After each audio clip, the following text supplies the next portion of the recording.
Hello friends, good morning and happy Independence Day. I hope and wish कि सब लोग अपने मतलब बहुत मेंटली एंड फिजिकली सारे प्रॉब्लम से या किसी बुरे सिचुएशन से आज़ाद हों। यहाँ पे मौसम काफ़ी अच्छा हो रखा है, 1-2 दिनों से बारिश हो रही है और बहुत हवा बह रहा है, तो ठंडा ठंडा सा हो रखा है, तो बहुत अच्छा लग रहा है।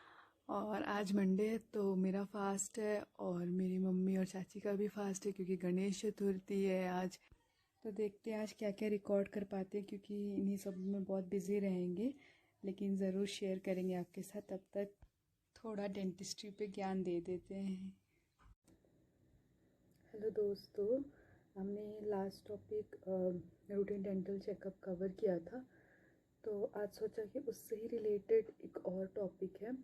क्या होता है ना कि जैसे कई बार आप कुछ खाते हो और अचानक से आपका खाना कहीं पे फंसता है और आपको लगता है कि वहाँ पे गड्ढा है दांत में, और आप डॉक्टर को ये कहते हो कि पहले तो सब कुछ सही था पर अचानक से ये 1-2 दिन में ये सड़न आ गया। पर ऐसा नहीं होता है। जैसे एक सरसों के दाने भर भी छेद होने में आपके दांतों में कम से कम 6 महीने लग जाते हैं। होता ये है ना कि जैसे आपका अपर लेयर जो है वो मिनरलाइज रहता है, वो आपको साफ साफ दिखता है, लेकिन हो सकता है कि 2 दांतों के बीच से खाना फंस रहा हो अंदर के साइड से, जो आपको दिखाई ना पड़ता हो, और वो फंस के अंदर के साइड ही आपके दांत अंदर अंदर ही खोखला कर रहा हो।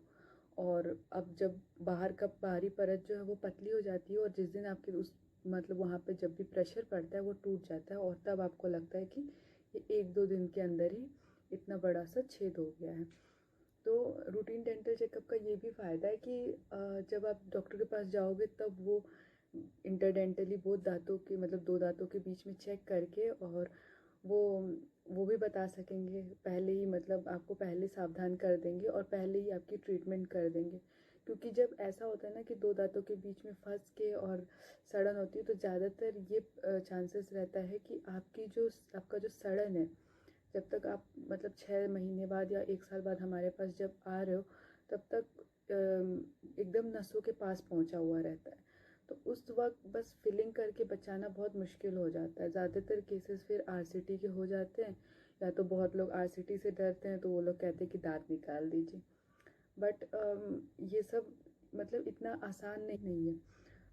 उसके बारे में हम बाद में बात करेंगे, मतलब आरसीटी के फ़ायदे और एक्सट्रैक्शंस के क्या फ़ायदे और क्या नुकसान है, वो हम बाद में बात करेंगे। लेकिन अभी बेसिक्स पे जो हम जिसके बारे में बात कर रहे हैं वही फोकस करते हैं। तो मेरे कहने का मतलब यही है कि आप जितनी जल्दी से जल्दी डॉक्टर के पास आएँ। हाँ, ये भी होता है कि बहुत लोग को छोटा सा सड़न दिखता है या ऐसा लगता है कि हाँ खाना फंस रहा है, और वो लोग उसको या तो टूथपिक से निकाल देते हैं या ब्रश कर लेते हैं और डॉक्टर के पास नहीं जाते हैं। लेकिन ये क्या होता है ना कि ऐसा नहीं है कि अगर एक बार आपके दांतों में गड्ढा है तो वो वहीं पे रुका रहेगा, ऐसा नहीं होता है। वो रोज़ रोज़ थोड़ा थोड़ा बढ़ता रहता है, क्योंकि उसमें बैक्टीरियल इन्वेजन होता है, वो बढ़ता ही रहेगा जब तक आप उसका ट्रीटमेंट नहीं कराओगे। तो इसीलिए बेटर है कि जितनी जल्दी आपको पता चल रहा है आप उतनी जल्दी डॉक्टर के पास चले जाओ, कि एक दिन में ही आपका फिलिंग हो जाए। फिलिंग 500, 1000, मैक्सिमम 2000 में फिलिंग हो जाती है दांतों की, और आपको कोई मेडिसिन भी नहीं लेनी होती है, कोई पेन भी नहीं होता है। तो आप जल्दी से जल्दी डॉक्टर के पास जाओ और फिलिंग करा लो, नहीं तो फिर बाद में आरसीटी करानी पड़ेगी और वो ज़्यादा हेक्टिक हो जाता है। आपको एंटीबायोटिक्स, पेन किलर्स और 2-3 दिनों का प्रोसेस हो जाता है, और फिर काफ़ी कुछ हो जाता है। तो उससे अच्छा है कि आप क्यों ना स्टार्टिंग में ही ट्रीटमेंट करा लो, क्योंकि एक ना एक दिन तो उस स्टेज पे आना ही है आपको। ये हुई आपकी केरीज के बारे में, जो सड़न होती है दांतों में उसके बारे में।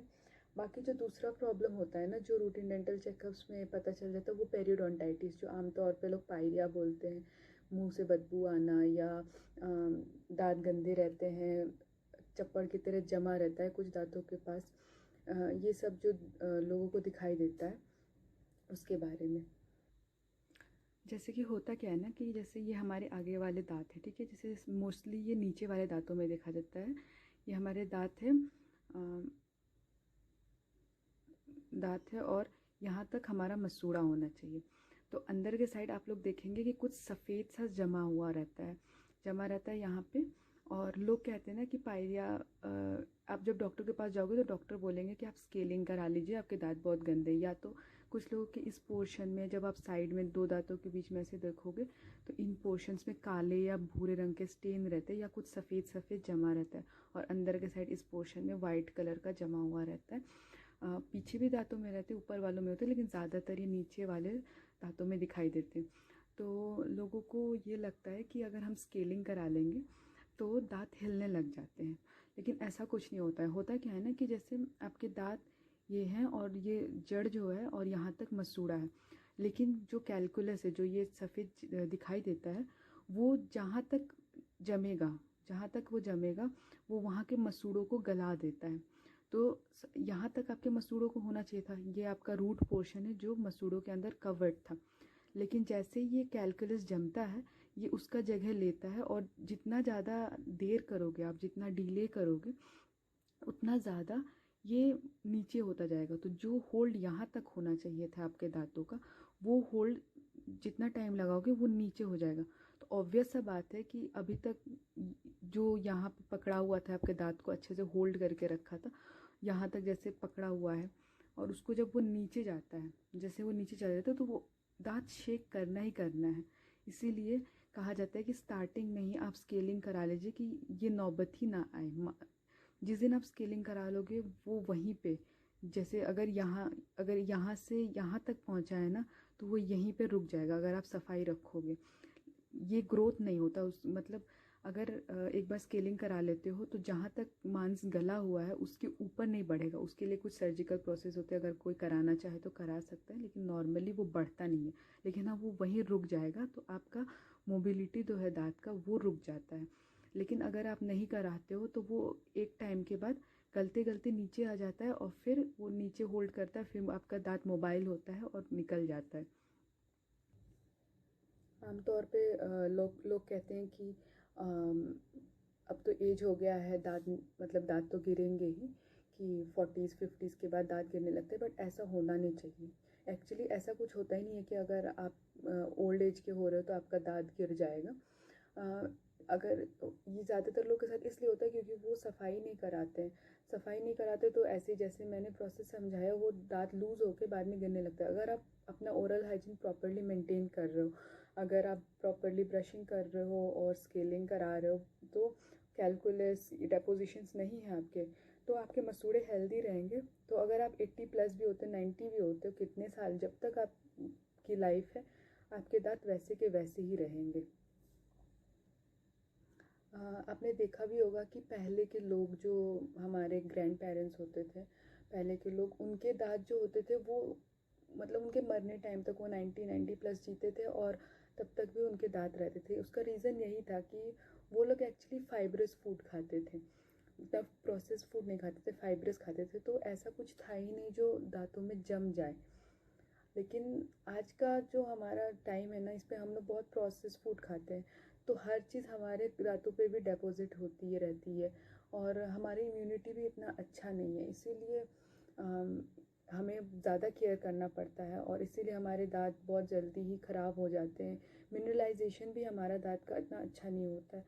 तो इट्स बेटर कि हम डॉक्टर को मिलें और अपना ओरल हाइजीन प्रॉपर मेंटेन करें, ताकि लाइफ लॉन्ग हमारे पास दांत रहे, और ज़्यादा ट्रीटमेंट और दवाइयों के चक्कर में ना पड़ना पड़े। बस नॉर्मल रूटीन चेकअप से ही और थोड़ी बहुत केयर से हम अच्छे से रह सकें। तो इट्स बेटर कि हम डॉक्टर के पास जाएं, और पहले ही हम अपनी चेकअप करके और प्रॉपर ओरल हाइजीन अपना मेंटेन करें, और दोनों टाइम ब्रश करें। स्पेशली सोने से पहले तो ब्रश करना बहुत ज़रूरी है, और नॉर्मल चेकअप और थोड़े मोड़े ये मेंटेनेंस से अपने दांत को सुरक्षित रखें, ताकि हमें बड़ा ट्रीटमेंट ना कराना पड़े और दवाइयाँ ना लेनी पड़े।